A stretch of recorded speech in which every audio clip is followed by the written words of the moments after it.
Bienvenue sur Gabon 24 et ses réseaux sociaux. C'est toujours un plaisir de vous savoir au rendez-vous des nouvelles d'ici et d'ailleurs. Au menu cette semaine, les premières mesures suite à l'affaire Kevazingo au Gabon. Après la suspension des hauts cadres de l'administration publique, la justice ira-t-elle jusqu'au bout des enquêtes? La question taraude les esprits à Libreville. À côté du Gabon, nous parlerons du Cameroun qui veut se réconcilier avec lui-même. Un vœu jusque-là impensable depuis le début de ce qu'il est convenu d'appeler la crise anglophone. Et plus loin, nous irons au Soudan où l'après-Béchir devient bien plus compliqué qu'on ne le pensait. Barry Mbom, expert consultant en communication, est avec nous. Barry, bonjour. Bonjour. Et docteur Arcel Moreau, qui n'est plus à présenter, politologue maison, sont mes invités. Bonjour Arcel. Merci Ismaël. Pour ce numéro d'ici, l'Afrique qui commence pas plus tard que maintenant, on l'ouvre avec le Gabon. Les premières têtes relatives au scandale provoqué par la disparition des conteneurs de Kevazingo sont tombées ce 16 mai. Selon un communiqué du gouvernement, le directeur général des douanes ainsi que les directeurs de cabinet, des ministres des Eaux et Forêts et de l'économie ont été, entre autres, suspendus à titre conservatoire. Suivez ce reportage. L'affaire sur le gisement de Belinga, l'une des dernières grandes réserves de fer non exploitées au monde, est depuis 2007 au centre d'une polémique. Les ONG de défense de l'environnement s'opposent à un projet d'exploitation par une société chinoise. Le projet, selon elle, a été mal conçu. L'affaire ne s'arrête pas là. Elle prend une autre ampleur près de 2 ans après, avec sa vague de révélations sur le mode opératoire de certaines personnalités et cadres des administrations concernées et devient le Belinga Gate, l'un des plus grands scandales au Gabon. Mais alors que ce dossier n'a pas encore livré toute sa vérité, le pays revient sur la scène internationale avec une nouvelle affaire, celle dite du Kevazingo. L'affaire Kevazingo, avec la disparition de plus de 350 conteneurs au port d'Ovendo, est la nouvelle série que les Gabonais suivent avec attention, tant le suspense est palpable et la fin indescriptible. Après les dénonciations, les premières sanctions sont tombées. Déjà 13 hauts cadres de l'administration des douanes, du département de l'économie et des eaux et forêts ont été relevés de leurs fonctions et responsabilités à titre conservatoire. Leur responsabilité dans cette affaire ne souffrira d'aucun balbutiement, selon le porte-parole du gouvernement. Les autorités gabonaises, excédées par ces attitudes grotesques qui ternissent l'image du pays, ont finalement pris la mesure et haussé le ton en précisant que plus rien ne sera comme avant. Au Gabon, le Koumé, le Kevazingo et autres essences font partie du patrimoine national. Rien ni personne ne doit l'oublier. Vivement que l'enquête se poursuive et que les coupables, où qu'ils soient, répondent de leurs actes. Alors, tout un pan de l'économie qui vient d'être ainsi malmené, la politique du chef d'État mise en mal, une politique volontariste en matière de conservation des ressources naturelles. Pourquoi ce pays ne veut briller que par l'insolite? Ça allait-on tenter de se demander. 353 conteneurs de bois précieux qui disparaissent mystérieusement du port. On se croirait sur une autre planète. Comment avez-vous accueilli cette nouvelle? On commence avec vous, Arcel Moreau. Écoutez, vous savez que nous sommes aujourd'hui dans une économie de plus en plus mondialisée, internationale. D'ailleurs, l'élément que vous avez soumis a fait bien de rappeler qu'il ne s'agit pas de la première affaire du genre.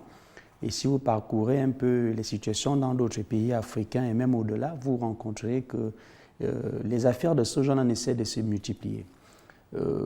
Donc, d'abord en tant que citoyen, c'est une forme d'étonnement, voire de déception en tant que citoyen. Ensuite, en tant qu'observateur ou analyste, cela amène à se poser des questions sur la capacité réelle de l'État. Est-ce que nous sommes en face d'un État faible ou d'un État fort?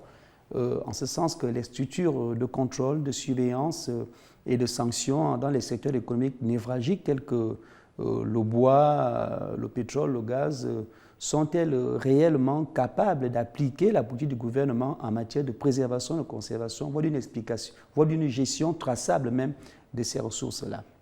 Et on en vient donc à cette éternelle question, si le Gabon va encore faire comment? Bien entendu, bon, la question qu'on va encore faire comment, si je suppose déjà qu'on a déjà tout essayé. A-t-on déjà tout essayé? Est-ce que les pistes déjà engagées par l'État dans le cadre de la lutte contre la corruption, dans le cadre de la modernisation même de l'économie, est-ce que ces outils ont déjà suffisamment été appliqués? Je crois que la réponse, sans être défaitiste, est non. Je crois qu'il y a un besoin de relancer, de renforcer de façon beaucoup plus vigoureuse les actions de lutte contre la corruption, notamment dans la haute fonction publique, qui sont quand même les secteurs où un certain nombre de décisions importantes qui concernent l'économie nationale sont prises. Si ces secteurs-là ne sont pas suffisamment, si ces rouages administratifs ne sont pas suffisamment contrôlés, surveillés, empruntent un certain nombre de valeurs patriotiques, bien entendu, ce ne sera pas la dernière affaire et encore moins la moindre. Alors, Marimbom, pensez-vous que cette fois, la justice soit capable d'aller un peu plus loin? On a cité quelques affaires antérieures à celle du Kivazingo. Il y a eu l'affaire du Belinga. Il y a eu peut-être avant le détournement des budgets alloués au marché public qui a fait aussi tomber des têtes, ce détournement-là. Que pensez-vous cette fois-ci de l'attitude de la justice? Est-ce que vous la voyez capable d'aller au-delà des simples incantations politiques aujourd'hui? Oui, Ismaël, merci. Mais je pense que le Kevazingo Gate, parce que c'est de ça en définitive qu'il s'agit, est une affaire un peu burlesque. Moi, quand j'ai regardé, quand j'ai suivi à travers les médias ce qui s'est dit, ce qui s'est fait, vous avez demandé à mon copanaliste tout à l'heure comment il s'est senti. Moi, j'ai été d'abord amusé parce que ça, c'est de la rapine de cours élémentaires. Je suis un peu surpris qu'au XXIe siècle, des compatriotes ou des personnes qui ont les leviers de l'État se comportent encore vraiment aussi élémentairement. Comment pouvez-vous imaginer que vous fassiez disparaître 350 conteneurs? Quand on a regardé les images tout à l'heure, à moins de venir de Mars ou d'avoir, peut-être que la magie africaine, là j'ai vu la magie africaine faire disparaître des choses alors que les gens, aux yeux des gens, c'est vraiment inédit. Même dans la plus haute mafia, je crois que tous les mafieux du monde sont en train de rire, en train de se dire mais c'est quoi ça? On ne peut pas soutirer comme ça des choses devant les gens et qu'on laisse applaudir ces gens. Au niveau de la justice, je pense qu'il y a eu là une promptitude des autorités judiciaires qui a quand même montré qu'il y a un ras-le-bol qui commence à se mettre en place. N'allons pas très très loin. Dans la même période, il y a quelques jours, on se souvient qu'il y a un préfet qui a été mis en tôle pour des questions de détournement d'ivoire. Vous voyez, donc c'est une habitude qui s'est installée longuement. Et les gens se sont dit, bon, nous, on ne peut rien contre nous, nous sommes des super pharaons à qui on ne peut pas demander des comptes. Je pense que la justice aujourd'hui a pris la mesure de la chose, de la gravité de la situation. Et simplement qu'il faut dire qu'on espère qu'au-delà des noms qui ont été cités, au-delà de la procédure qui est en place, on ira au fond de ce problème. Et je me réjouis d'ailleurs du communiqué du gouvernement qui, l'une des rares fois, a dit, et je pense que je regarde du côté des membres du gouvernement en disant, ceux des membres du gouvernement qui se sentent concernés, qui savent intérieurement qu'ils sont concernés, qui prennent la mesure de la chose. Donc on s'attend d'ici quelques temps, si on est conforme à ce communiqué gouvernemental, que des gens viennent nous rendre leur tablier en disant « bon, moi je m'en vais et tout », parce que deux directeurs de cabinet, suspendus de leur des directeurs généraux, mais, deux directeurs de cabinet déjà, on est là en plein cœur du gouvernement, d'un scandale gouvernemental de haute facture. Donc je dis, la justice a bien fait, et je pense que, et c'est le moment ici, parce qu'il faut le dire, la plupart du temps, nous tapons sur nos dirigeants en disant il ne faut rien du tout. Moi, je félicite avec la première énergie la justice et les autorités gouvernementales. Sont le champ du signe qui est un signe, des personnalités qui sont suspendues de leur poste. Y a-t-il pas aussi, en poussant la réflexion un peu plus loin, le risque qu'on désigne dans la précipitation d'avance des coupables dans ce dossier? Je pense que ça n'a pas été précipité. Quand on voit la menée de cette affaire, il y avait une instruction qui se faisait, mais la justice a son temps. Et souvent, elle ne crie pas au loup avant d'avoir la sûreté qu'il y a un certain nombre de choses dont elle détient les ressorts. La justice, quand vous lisez, moi je disais, je ne suis pas juge, je ne suis pas enquêteur, mais c'est des enquêtes de cours élémentaire 2. Si on fait la corrélation avec l'affaire, on ne peut pas voler en plein ici dans ce studio, que je vous prenne vos feuilles ou votre cravate et que je dise « ah non, je ne sais pas du tout où ça allait ». Donc on est dans une affaire qui est rocambolesque, et qui est tout à fait clair dans le fait que les intervenants, la chaîne d'intervention, comme le disait Arsène tout à l'heure, est clairement définie. Donc à partir de là, on peut référencer les acteurs, on peut les retrouver. Et la justice avait fait un travail préalable. Je pense que, de mon point de vue, personne ne sera inquiété outre mesure. Voilà, on va essayer de prendre un avis autre que celui que vous défendez ici. Il s'agit de celui de Franck Djimbi. Il est militant écologiste, il espère en conservation des ressources naturelles. On l'écoute sur la question. il ne faut pas que tout cela soit un écran de fumée. On a quand même l'impression que les fonctionnaires qui ont été sanctionnés servent de sacrifice expiatoire, parce qu'on peut quand même se poser de sérieuses questions. Ces conteneurs ont disparu au port. Pourquoi s'empresse-t-on de remonter jusqu'aux agents des eaux et forêts qui sont en amont de la filière, et on laisse totalement l'autorité portuaire. Personne au sein de l'autorité portuaire, c'est-à-dire de l'Office des ports et rades du Gabon, n'a été sanctionné. Et puis, après, tous ces conteneurs étaient quand même sous l'autorité de la justice. S'ils ont disparu, c'est que la justice n'a pas fait son travail. Il y a quand même de grosses questions à se poser. Pourquoi personne au niveau de la justice n'est sanctionné? Est-ce à dire que les personnels de justice sont les citoyens au-dessus de la mêlée, et qui ne sont pas des justiciables comme les autres? Et enfin, on se demande quand même pourquoi est-ce que le gouvernement, le porte-parole du gouvernement, demande aux ministres impliqués d'en tirer toutes les conséquences. Quels sont ces ministres impliqués, et pourquoi, si le gouvernement a une idée des noms des ministres impliqués, pourquoi le gouvernement lui-même ne prend pas ses responsabilités en les démissionnant? Franck Njimbi, expert en conservation naturelle, donc quelqu'un qui connaît bien son milieu des forêts, du bois gabonais, qui réagissait donc à ce scandale du Kevazingo. Est-ce que vous partagez ces soucis? Est-ce que vous partagez ces craintes?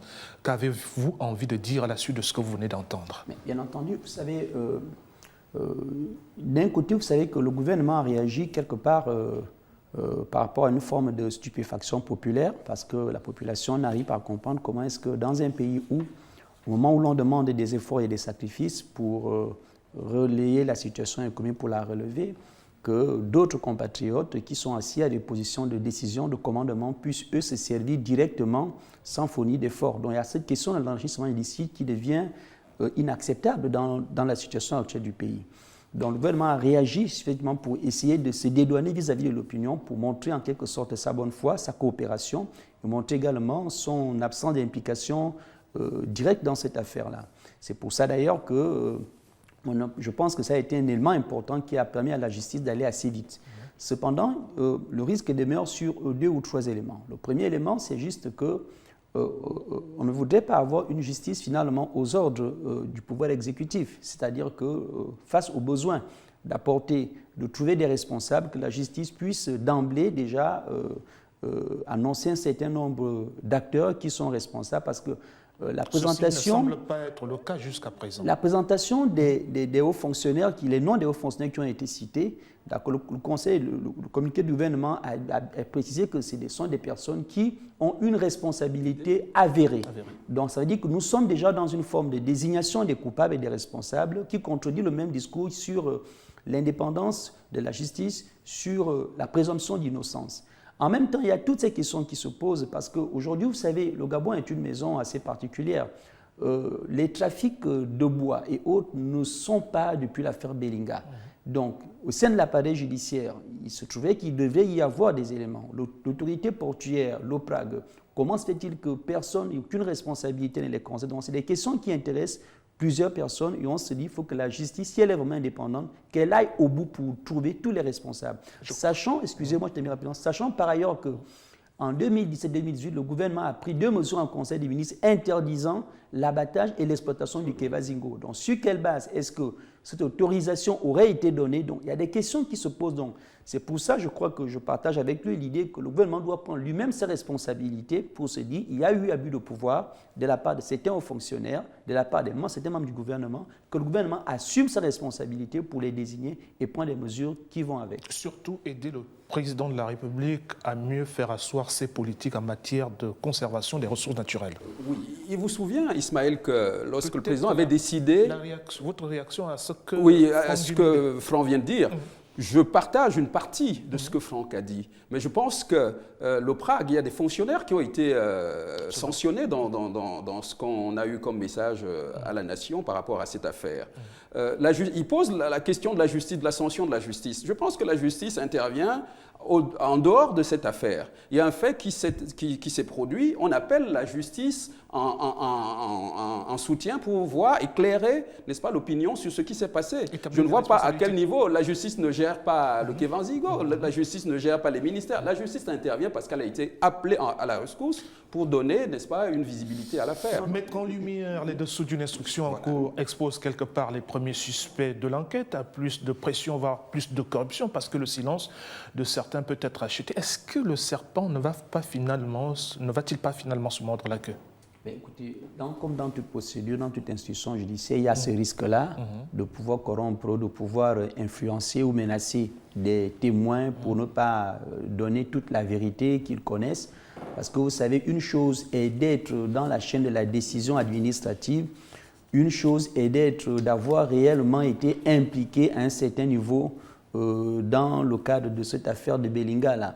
Donc, je crois qu'il appartiendra à la justice, comme le travail a commencé d'être fait, de déterminer quel a été le degré de responsabilité de certains secrétaires généraux, de certains directeurs, de certains agents, et en fonction de cela, de prendre des décisions. Moi, je crois que dire que c'est vrai que des noms ont été annoncés, mais je crois que là où la justice travaille, fait bien son boulot, quelles que soient les manigances qui peuvent tenter d'être organisées, la justice donnera toujours les éléments qu'il faut de manière probante. Et je crois que si la justice, si le système était, comme on le dit le plus souvent, tout le monde est corrompu, etc., comme on le dit au quartier, on ne serait pas venu ni à ce communiqué du gouvernement, qui a été ferme et qui est vraiment presque inédit, il faut le dire, il faut le reconnaître, on ne serait non plus venu à cette rapide enquête qui a permis de retrouver la grande partie de cette cargaison et de trouver des responsabilités au sein des administrations. Donc, gageons de croire que la justice ira jusqu'au bout en dépit des tractations et des influences dans cette enquête. Comme tout scandale d'une telle ampleur, il y a souvent des réseaux qui se mettent en place. Faut-il redouter une guerre des réseaux autour de cette affaire du Kevanzingo? Oui, tout à fait. Déjà, c'est un réseau mafieux qui s'est mis en place. Mais je voudrais un peu revenir avec votre permission. Dans le communiqué et dans la menée de l'affaire du procureur de la République, il montre qu'il y a eu, n'est-ce pas, des manifestes qui ont été remplis. Donc, on sait comment fonctionne, même si on n'est pas un expert en matière de port, les marchandises ne sortent pas comme ça tout de go. Il y a quand même une traçabilité. Et je crois, à en juger par ce que j'ai lu du rapport du procureur général, il a retrouvé des manifestes avec des choses remplies, avec des signatures, etc., qui témoignent de ce qu'un certain nombre de personnalités sont intervenues pour donner leur quitus à cette opération qui était illégale. Il faut rappeler que cette marchandise a été entreposée de manière illégale, d'abord. Donc, c'était une manière de faire partir la marchandise sans que personne s'en aperçoive, de telle manière que sous les ponts, les gens ne puissent pas savoir ce qui s'est passé. Mais on a remonté la filière. Donc, comme le disait mon copanéliste tout à l'heure, je pense qu'on est déjà au-delà de la connaissance des acteurs réels. Mais on est en justice. Si vous avez une signature à donner sur quelque chose qui est léonin et vous signez quand même, vous êtes responsable. Je ne sais pas s'il faut établir 1 million de responsabilités au-delà de cette vérité. Merci. Il reste surtout une question pendante dans cette affaire. Qu'allons-nous faire? Que va-t-on faire du reste de Kevanzingo ou alors de tous ces Kevanzingo? 200 conteneurs retrouvés, 100 qui seraient encore dans la nature et 10 autres déjà en Chine. Qu'est-ce qu'on fait, sachant que l'exploitation de ce bois est interdite sur le territoire national? Nous allons peut-être y revenir. Le temps d'aller cette fois au Cameroun. Que peut le Premier ministre Dion goûter dans le nord-ouest et le sud-ouest du Cameroun? Le dialogue tant attendu aura-t-il enfin lieu? Le Premier ministre camerounais Joseph Dion Ngouté en mission dans des zones anglophones. Après Bamenda dans le nord-ouest, il s'est rendu à Buea, la capitale régionale du sud-ouest. L'émissaire du président Biya était porteur d'un message de paix et d'une offre de dialogue pour tenter de mettre un terme au conflit qui ensanglante ces régions. Suivez ce reportage. Elle a fait couler beaucoup d'encre et de salive, causant l'emprisonnement de certains et la mort d'autres personnes. La crise anglophone au Cameroun est désormais une priorité pour le chef de l'exécutif. Certainement à bout de souffle, des manifestations qui ne semblent pas s'estomper dans le nord et le sud-ouest du pays, le président Paul Biya a décidé d'ouvrir la voie du dialogue. Se présentant comme le président de tous les Camerounais, le chef de l'État veut surtout, à travers ce élan de communication, montrer le caractère uni de son pays. Comme émissaire pour baliser la voie de ce dialogue, le Premier ministre Joseph Dion-Gunthe, ce juriste de formation, doit tenter de convaincre les séparatistes, l'enjeu étant de mettre fin à la crise. Après Bamenda, dans le nord-ouest, le week-end dernier, le chef du gouvernement est arrivé à Buea, mardi, porteur du message du président Biya. Ce séjour, qui va durer 4 jours, se résume par la disposition de l'homme fort de Yaoundé à entamer le dialogue avec les populations des zones anglophones.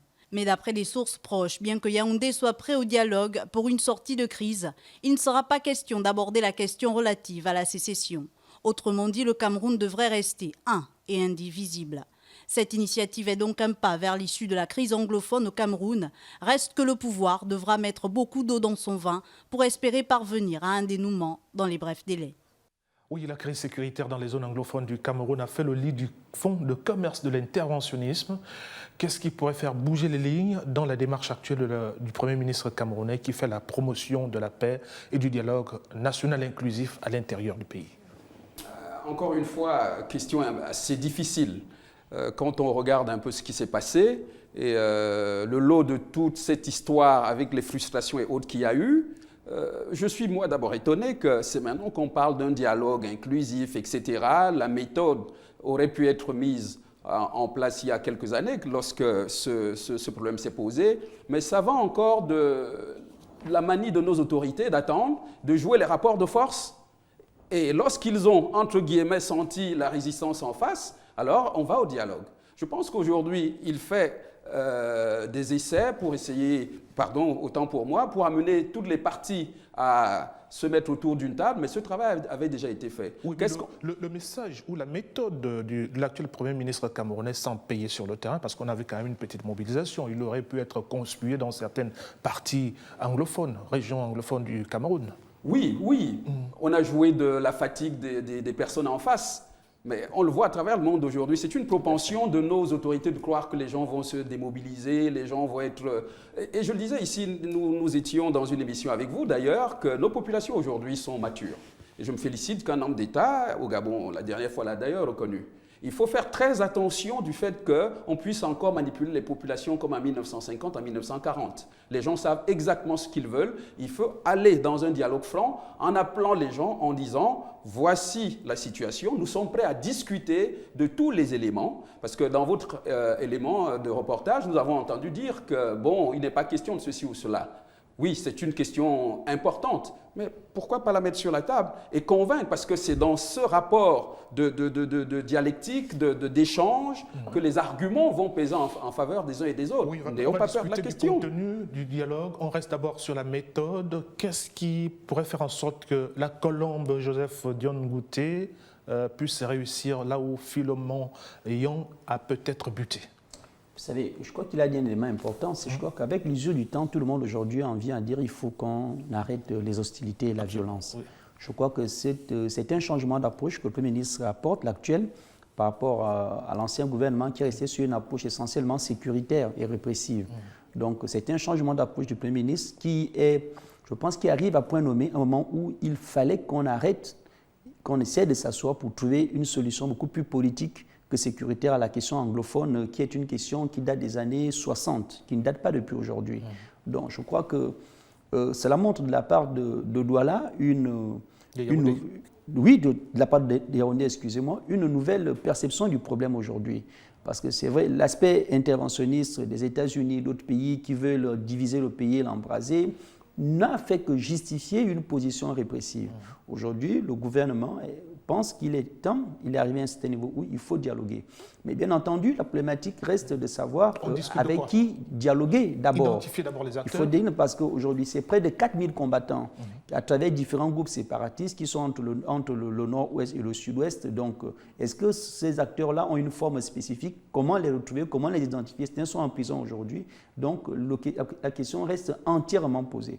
Au moins, ce qu'il annonce, c'est un nouveau principe politique sur du dialogue pour mettre un terme sur le court terme, pour mettre fin d'abord au climat d'insécurité et de violence. Et quel contenu faut-il donner à ce dialogue justement dès lors qu'on écarte toute idée de parler de sécession du Cameroun?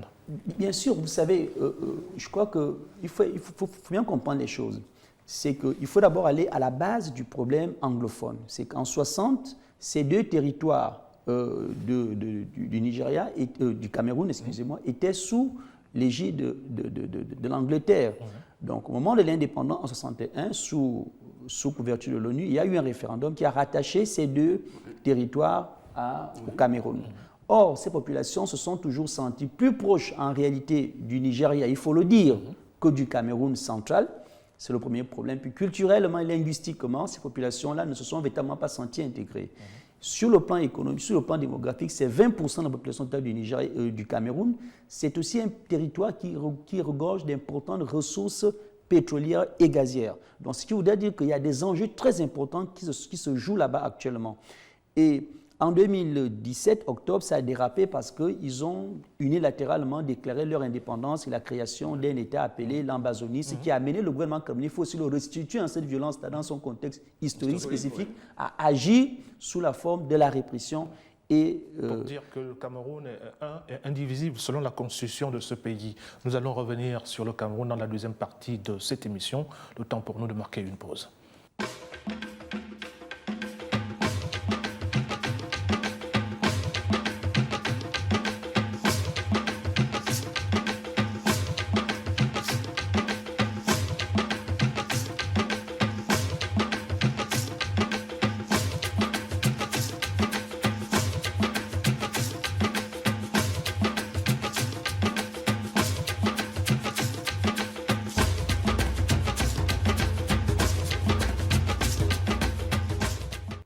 Deuxième partie de cette émission ici, l'Afrique toujours avec nos deux invités, Barimbom, expert consultant en communication, et Arcel Moreau, politologue. C'est toujours pour aborder la question de la crise anglophone au Cameroun. Nous avons cette fois en direct de Douala notre confrère Emmanuel Jules Kamdem, correspondant de la Voix de l'Amérique au Cameroun.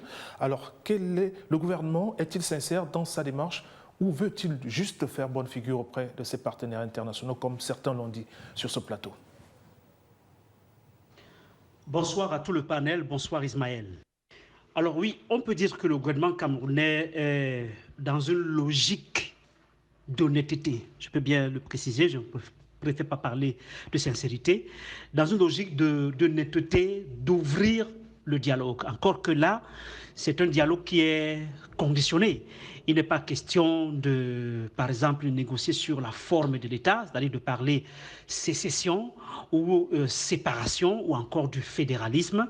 Donc le gouvernement camerounais a une certaine logique qui, au cas où elle rencontrerait, par exemple, celle des séparatistes, des leaders ou ce qui en tient lieu, va aboutir à un dialogue qui est orienté uniquement par le gouvernement camerounais. C'est-à-dire qu'il faudrait qu'il y ait le cessez-le-feu en zone anglophone, que les gens déposent les armes, qu'ils reviennent dans le centre, les centres qui ont été créés pour leur démobilisation et leur réintégration, et que maintenant tous les sujets politiques, par exemple, liés à la décentralisation, à plus de pouvoir aux maires en zone anglophone, que toutes ces questions-là puissent être discutées. Même la représentativité des anglophones dans les différentes chaînes de direction du Cameroun. Donc oui, le gouvernement camerounais veut réellement négocier, veut réellement dialoguer, mais c'est un dialogue sur lequel le gouvernement camerounais a déjà son idée.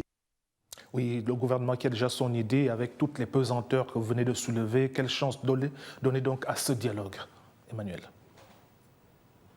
J'avoue que bien malin qui pourrait dire exactement si le dialogue qui a été annoncé ou bien l'ouverture du dialogue qui a été annoncé par le Premier ministre John Kouté en zone anglophone, bien malin qui pourrait nous dire si cette affaire va marcher ou pas. Je voudrais préciser par exemple que pendant que le Premier ministre se trouvait encore au nord-ouest, l'un des leaders séparatistes anglophones qui se trouve aux États-Unis, Aya Bacho, a déclaré dans une vidéo qui a été largement publiée que la seule issue pour l'Ambazonia, c'est-à-dire le territoire que les séparatistes revendiquent, c'est l'indépendance.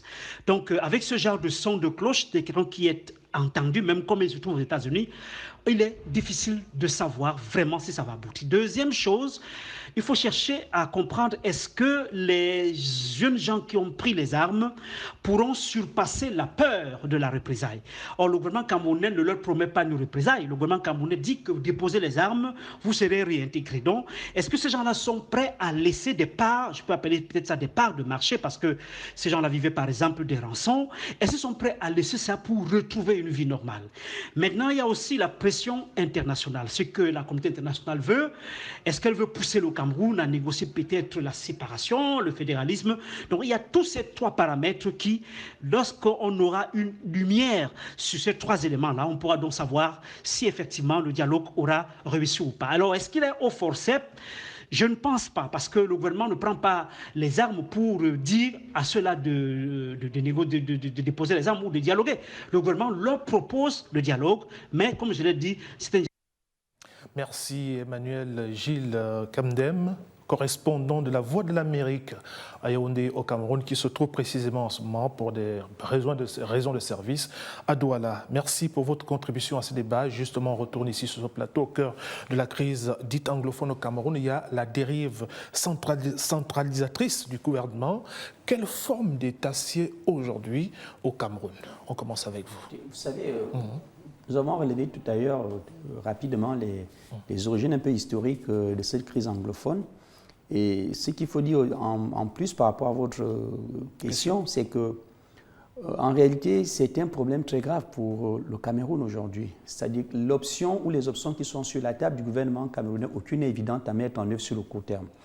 Bien entendu, le gouvernement reste, comme il l'a souligné, tantôt dans une logique de rapport de force pour voir un peu si ça peut passer ou pas. L'approche sécuritaire a révélé ses limites, l'embrasement a plutôt plus fort. On a vu une violence d'État qui s'est sauvagement déchaînée sur les populations dans ces régions-là, il faut le reconnaître. Donc aujourd'hui, est-ce que l'État camerounais a la possibilité d'imposer un format spécifique du dialogue? Moi, je ne pense pas, parce que la pression internationale portée essentiellement par les États-Unis et la Grande-Bretagne aujourd'hui, celle qui a abouti d'ailleurs à cette annonce du gouvernement camerounais d'arriver sur une table de négociation. Je crois qu'il a ébossé un certain nombre d'éléments contextuels qu'il faut prendre en compte, à savoir le point de vue des combattants eux-mêmes sur le terrain. Est-ce qu'ils sont sur la logique d'adhérer au format du dialogue que dessine l'État camerounais, à savoir pas de fédéralisme, pas de sécession, simplement on va voir dans quelle mesure essayer un peu de redéfinir les modes de gouvernance de ces régions-là. Bien entendu, je crois qu'il sera difficile de poser un dialogue et déjà de le fermer. Alors, la seule chose que le gouvernement camerounais ne veut pas entendre, et ça on peut le comprendre, c'est la question de la sécession. Maintenant, l'ouverture à un modèle ou à un format fédéral pose d'autres problèmes que l'État ne voudrait pas avoir, notamment en région Bamileke, dans les régions du Nord qui sont en proie Boko Haram. Est-ce que l'État est en mesure de décomposer, restructurer et remettre un nouvel État en forme? Je ne crois pas du tout. Donc, c'est des questions très difficiles. Est-ce que c'est peut-être la piste d'un statut autonome avancé que le gouvernement camerounais proposé à ces régions? Ces questions restent entièrement posées. Les questions d'autonomie aussi sont peut-être à verser dans le dialogue qui est peut-être aussi en préparation dans cette partie du continent africain, de la région. 47 ans après le référendum ayant consacré l'État unitaire du pays par opposition à l'État fédéral, on a l'impression d'un Cameroun qui a perdu la boussole du 20 mai 1972. Que s'est-il passé réellement? Il faut dire, quelle que soit la forme, je pense qu'aujourd'hui, au XXIe siècle, on a vu un peu les velléités de séparation des territoires. Qu'est-ce que ça a donné? Ça a abouti à un moment à un chaos indescriptible qui interfère et qui rayonne sur l'environnement de ces États-là. On a vu aujourd'hui la décomposition, le délitement de la Libye. Oui, j'y arrive, de la Libye. Même si ce n'est pas encore une partition en tant que telle, mais nous voyons les contre-coups de ce miasme aujourd'hui dans d'autres États. Je pense que ce n'est pas la bonne solution. On ne peut pas aujourd'hui raisonnablement, si on est honnête, dire oui, on va accepter qu'un État se divise, surtout sur la demande. Faut-il encore savoir quelle est la proportion des gens dans cette partie qui est en faveur, quelle est la proportion qui est en faveur de l'éclatement du pays. Donc, de mon point de vue, il faut que les sécessionnistes comprennent qu'ils ont leur part de responsabilité dans ce qui se passe, mais qu'ils reviennent au bon sentiment, parce que si le gouvernement, on le dit là tout à l'heure, appuie encore sur l'accélérateur, il y a un rapport de force qui, de facto, va nous amener vers une guerre sans fin. Sans fin. Et ce n'est pas sûr que c'est le gouvernement qui sera le plus grand perdant. C'est au Camerounais de dessiner dans les jours à venir. On va terminer par le Soudan. Des manifestants démontés à la contre-cœur, des barricades à Khartoum. Des manifestants ont donc démantelé vendredi dernier des barricades à Khartoum, mais ont menacé de les rétablir si les généraux ne reprenaient pas les négociations sur un transfert du pouvoir. pouvoir la fermeture du boulevard du Nil qui longe le fleuve nourricier du Soudan par l'une de ces barricades a créé le chaos dans une bonne partie de la capitale soudanaise et poussé l'armée à suspendre mercredi soir le dialogue avec les leaders de la protestation sur la transition politique. Suivez ce reportage. Parler entre civils et militaires au Soudan pourrait reprendre ce samedi. La levée des barrages était la seule revendication des hommes en treillis à Khartoum, en marge du sit-in devant la place du quartier général. C'est désormais un calme qui règne après les tensions du début de semaine qui ont secoué le pays. Depuis la suspension des négociations, il n'en demeure pas moins que l'opposition s'efforce de réunir les conditions pour une reprise rapide des discussions. En effet, le mot d'ordre qui circule, c'est de ne donner aucun prétexte militaire pour faire échouer ou même retarder la reprise des pourparlers. Des responsables de l'opposition font d'ailleurs le tour des carrefours pour veiller à ce que tout se passe bien. Jusqu'ici, le premier accord sur les futures institutions annoncé mardi a bien été accueilli par la rue et les manifestants sont aujourd'hui engagés dans de vastes opérations de nettoyage et de décoration des artères de la capitale. De leur côté, les ambassadeurs européens et américains, mais aussi l'Union africaine profitent de cette accalmie pour consulter. Les questions les plus simples ont d'ores et déjà été tranchées. Seul bémol, la composition et le fonctionnement du Conseil souverain qui sera amené à piloter la transition qui n'ont toujours pas été discutées. Pourquoi l'après-Béchir devient si compliqué qu'on l'imaginait au début de la Révolution? C'était plus ou moins prévisible à partir du moment où l'après-Béchir a été porté ou pris en main par des anciens dignitaires du régime Béchir, notamment la haute hiérarchie militaire. Il était évident que le système, il faut le dire, le système Béchir a cherché comment se renouveler, se maintenir, tout en écartant celui qui cristallisait à partir d'un certain moment la fronde de la rue de la population, c'est-à-dire Omar el-Béchir lui-même. Donc à partir de là, il était évident qu'on arriverait à un moment donné dans ce processus-là à un certain niveau d'enlisement. Cet enlisement qui aujourd'hui se caractérise par cette forme de rupture entre trois types d'acteurs. La rue d'un côté qui a une position assez radicale, la classe politique de l'opposition qui essaie un peu de jouer un peu le tout politique pour essayer un peu de s'entendre diplomatiquement avec l'armée. Et le troisième niveau des acteurs qui tient réellement les leviers du pouvoir en main actuellement, c'est l'armée. Donc je crois qu'entre les trois, la classe politique de l'opposition se trouve un peu, disons, écartelée entre le marteau et l'enclume, entre d'un côté la rue qui est exigeante et radicale sur le départ systématique de tous ceux qui ont collaboré sous le régime d'Omar el-Béchir, qui dirige aujourd'hui la transition militaire, et d'un autre côté, l'armée qui estime qu'on ne peut pas faire de transition sans l'armée parce que grâce à l'armée, le départ d'Omar el-Béchir n'aura pas été possible. Donc cet enlisement était tout à fait prévisible. Alors la question aujourd'hui est de savoir où va-t-on concrètement maintenant. Alors sur cette question, je crois qu'autour de la formation du Conseil souverain, je crois que l'armée a quand même montré quelques signes, on va dire, d'apaisement en proposant une forme mixte entre d'un côté une forte représentativité des civils et quand même 30% environ de représentants des forces de sécurité. Et je crois qu'il faut que les acteurs politiques, notamment la classe politique, puissent expliquer la réalité du pouvoir à la rue, à cette population, parce qu'on ne peut pas faire aujourd'hui sans l'armée dans cette période de l'après-Omar el-Béchir. Tous ces éléments mis ensemble nous donnent l'impression de croire qu'on est loin du triomphe de la Révolution. Est-ce que vous partagez cette crainte? Oui, la crainte est tout à fait légitime. Mais quand on regarde les images, moi, ça me fait penser à une superposition de ce qui se passe en Algérie. C'est deux disques qui sont vraiment superposés. Et comme il disait tout à l'heure, le problème est un problème de fond parce que les élites qui ont pris le pouvoir il y a une quarantaine, cinquantaine d'années en Afrique ont pensé qu'elles avaient cimenté le socle de leur pouvoir, personne ne pouvait les enlever, c'était des pouvoirs de droit divin. Et je suis un peu étonné parce que ces pouvoirs-là n'ont pas fait, en général, quand on regarde aujourd'hui à la lumière de ce qui se passe, n'ont pas fait de prospective en ne voyant pas évoluer. Et je tiens à ça, monsieur Ismaël. Très nombrilistes en pensant qu'ils sont de droit divin, la société ne change pas, les enjeux ne changent pas. Aujourd'hui, les populations disent non, messieurs, nous voulons aller à gauche pendant que vous êtes à droite. C'est ça la complexité du problème. Le problème n'est pas tant le pouvoir, le problème est une question de volonté des populations à s'autodéterminer, à donner des orientations qui soient prises en compte par les pouvoirs, et les pouvoirs qui n'avaient pas pris ces dispositions-là voient simplement le danger d'être écartés au bénéfice d'autres acteurs.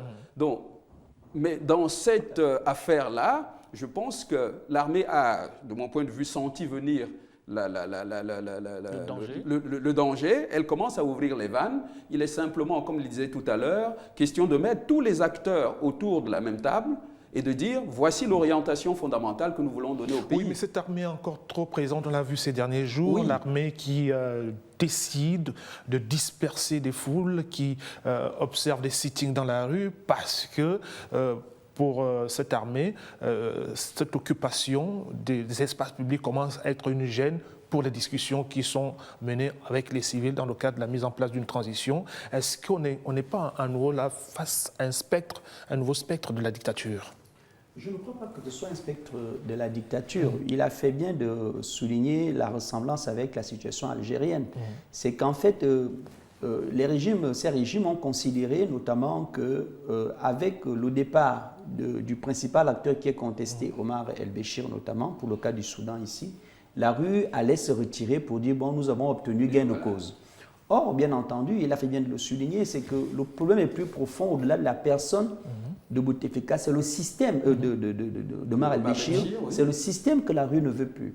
Le système, c'est celui qui aujourd'hui, ce sont les militaires qui sont aux commandes, que les Soudanais ne veulent plus aujourd'hui. C'est ce système-là. Béchir, vive Béchir. Tout à fait. Donc, et les Soudanais comprennent très bien que tant que ces gens seront là, ils feront des réformes à minima pour préserver l'essentiel de leurs acquis sur la gestion économique et politique du pays. Voilà pourquoi ça coince. Mais, bien entendu, ce qu'il faut comprendre aussi par ailleurs, c'est que la rue aujourd'hui n'accepte pas un compromis simplement parce qu'il faut aller vers la paix, parce que simplement il faut aller vers des élections. Vous comprenez? Donc, ce qui fait en sorte que le pouvoir incarné par l'armée aujourd'hui est un pouvoir qui en réalité ne peut pas entreprendre en réalité une vraie opération de répression massive. Parce qu'il y a aujourd'hui une pression internationale qui se dit sur lui. Ils sont obligés... Il y a une question de légitimité qui se pose aussi, parce que oui, c'est un pouvoir qui est fragile, tout à fait. Un pouvoir de transition. Oui. Et la rue se joue de ça justement. La rue sait très bien qu'aujourd'hui, au niveau international, ce pouvoir militaire aujourd'hui n'a pas de véritables alliés pour tenir dans la longue durée. Donc c'est pour ça que vous voyez que si l'armée réellement, malgré les armes qu'ils détiennent, avait toute la force, serait directement passée à la phase de dégagement des sittings dans les rues de Khartoum. Un journaliste africain suit de près cette actualité au Soudan. Il s'agit de notre ami Eric Topona du service francophone de la Deutsche Welle. Il vient de nous rejoindre dans ces débats. Il est en direct de Bonn en Allemagne. Eric, bonjour. Quelle est votre lecture de l'évolution de la situation politique au Soudan? Oui, bonjour Ismaël et bonjour à toutes et à tous. J'ai également suivi avec beaucoup d'attention les différentes négociations entre les contestataires, les civils qui ont exigé la démission d'Omar Hassan el-Béchir et qui ont eu gain de cause. Malheureusement, ces négociations entre ces civils et les militaires pour la mise en place d'une transition politique est en train de battre de l'aile. Selon nos différentes informations, certains de ces négociateurs, notamment du côté des civils, ont été infiltrés par des gens proches des militaires, ce qui fait qu'ils ne parlent plus le même langage. Et le fait qu'ils aient accepté que les militaires restent encore plus longtemps au pouvoir, pour moi, c'est une grande déception. Parce qu'on sait que les militaires, en général en Afrique, lorsqu'ils s'emparent du pouvoir, ils ne veulent pas du tout s'en débarrasser. Je pense que les meneurs de la contestation qui a conduit à la chute de l'ancien président Omar Hassan el-Béchir auraient dû surfer sur cette vague populaire, parce qu'on dit souvent de façon triviale qu'il faut battre le fer pendant qu'il est chaud. Vous savez, en Algérie, les populations n'ont pas lâché du tout, malgré le départ de l'ancien président Bouteflika. Les Soudanais auraient pu maintenir la pression pour obtenir gain de cause, parce qu'aujourd'hui, ces militaires, c'est eux qui ont aidé à bâtir hein, le système d'Omar Hassan el-Béchir. Leur accorder 3 ans de répit, ils auront le temps de se réorganiser. Et comme c'est le même système, ils pourront avoir tout le temps pour imposer leur homme au bout de la transition. Oui, je pense que vous n'avez pas dit autre chose que ce qu'Éric a dit tout à l'heure, mais comment on fait pour établir, pour créer les bases de la confiance durable entre les différents partis de cette crise socio-politique au Soudan? Bien entendu, je crois que c'est pour ça que vous voyez que tout se cristallise autour de ce fameux Conseil souverain. Parce que, quelle que soit la durée de la transition, tout va se décider au sein de cette instance-là. Si les civils ne sont pas majoritaires ou s'ils n'ont pas les postes influents, il va de soi que l'orientation que prendra cette transition finira par déboucher par l'élection d'un candidat qui sera désigné par l'armée, même si c'est un civil, mais qui sera là comme étant le porte-étendard des intérêts de l'armée et donc de l'ancien système Omar el-Béchir. Donc ce n'est pas par hasard que tout se cristallise sur la composition de ce conseil souverain-là. Donc si la classe politique exige de prendre non seulement la tête et d'occuper la majorité des postes de responsabilité au sein de ce conseil souverain, c'est parce qu'effectivement, il faut qu'au terme de ce processus, l'on arrive à des élections qui sont démocratiques, justes, ouvertes et transparentes pour tout le monde. C'est la meilleure garantie, c'est de là que naîtra. La confiance ne viendra que lorsque le conseil sera mis en place avec une forte dose de représentants de la société civile et des partis politiques. Alors, la quasi-absence de la communauté internationale sur le terrain au Soudan ne rend-elle pas plus complexes les négociations sur l'avenir du pays? Oui, on est habitué à ce schéma de voir toujours la communauté internationale venir donner des orientations, etc. Mais je pense que cette communauté internationale également commence à tirer des leçons d'un certain nombre d'exemples qui ont fait jour à travers l'Afrique, à travers le monde.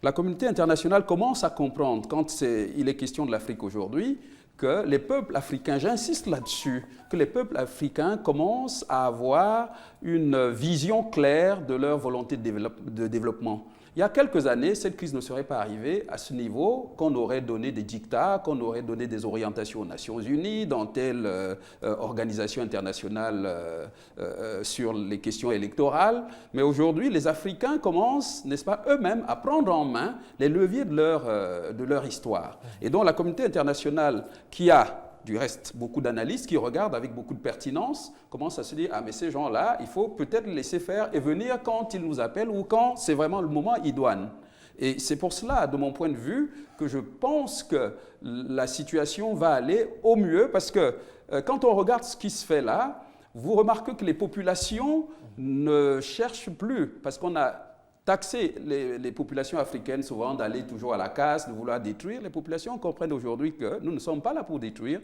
nous sommes là pour construire un écosystème national, un vivre ensemble durable. Et donc elles y vont aussi par petites touches, par graduation homéopathique peut-être, parce qu'on se serait attendu à voir des casses. Mais je donne du crédit à nos populations et je pense que si les militaires se trompent, ils en auront pour leur grade. Parce qu'en réalité, ça ne va pas se passer comme ils pensent. Nous avons vu les exemples de l'Algérie. On revient là-dessus en disant que le modèle est vraiment siamois. Et l'armée, qui a aussi, je ne lui donne pas des velléités de vouloir s'accaparer de tout, l'armée sait qu'elle doit également à un moment donné reculer et laisser, n'est-ce pas, les civils prendre du terrain. À mon sens, les choses vont aller dans la bonne direction, sinon l'armée n'aurait pas fait ce mouvement de recul. Oui, laisser 3 ans de transition, un pouvoir de transition avec une cogestion militaire civile, est-ce que ça n'est pas trop long pour que la révolution puisse, par exemple, être, comment dire, plombée? Non, je ne crois pas. Je crois que l'armée a voulu écouter d'ailleurs cette transition-là à 2 ans. Les mouvements d'opposition de la société civile ont milité pour 3 ans, 4 ans. C'est parce qu'en réalité, il y a beaucoup de réformes à mettre en place. C'est d'ailleurs ce qui est à saluer, ce qui se passe aujourd'hui au Soudan. Vous savez, vous avez en une année, il faut par exemple remettre en cause d'abord, parce qu'au bout de ce processus, c'est la désignation du nouveau président de la République. Il faut qu'il soit désigné sur les bases saines. Tout à fait. Le système Omar el-Béchir est un système politique autoritaire, très fermé, où il n'y avait pas véritablement d'expression démocratique. Donc, ce qui suppose qu'il faut remettre en cause le fichier électoral, il faut remettre en cause les institutions électorales, la justice électorale, il faut réformer la justice, il faut réformer l'administration et surtout la question épineuse, celle de l'économie actuellement. Les salaires sont-ils encore payés au Soudan? C'est le problème aujourd'hui. Donc cela demande des réformes structurelles, des fondations durables qu'il faut, moi je pense que rien que pour le code électoral, rien que pour la liste électorale, il faut au moins une année et demie. Et avec toute la relance économique, il faut encore au moins une année, donc 2 années en gros. Je crois qu'à la 3e année, ils peuvent aboutir à un processus relativement réussi. Arcel Moreau, politologue, merci d'avoir accepté notre invitation. On vous renouvelle également nos remerciements. Barry Mbom, expert consultant en communication. Madame, monsieur, merci à vous de nous avoir suivis. On se retrouve la semaine prochaine, s'il plaît à Dieu.